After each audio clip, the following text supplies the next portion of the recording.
కాదు.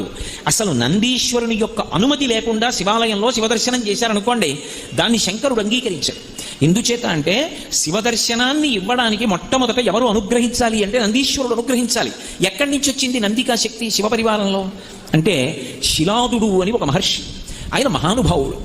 ఆయనకి ఒకప్పుడు ఒక విచిత్రమైనటువంటి కోరిక కలిగింది, నాకు ఒక కుమారుడు కలగాలి, కానీ అందరు పిల్లలు పుట్టినట్టే భార్య యొక్క సహాయము వలన నా తేజస్సు నా భార్య యొక్క శోణితము కలిసి నా భార్య యందు పిండముగా రూపుదిద్దుకొని ఏదో కొన్ని నెలలు ఆమె గర్భము ధరించిన తరువాత బయటికి వచ్చేటటువంటి శిశువు కాదు, అయోనిజుడు కావాలి.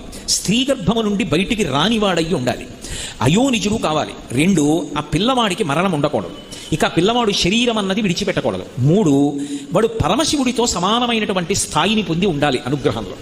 వాడు ఆజ్ఞాపించడంలో కానీ అనుగ్రహించడంలో కానీ రూపంలో కానీ ముమ్మూర్తుల శంకరుడు ఎలా ఉంటాడో అలా ఉండాలి. నాకు అటువంటి కొడుకు కావాలి.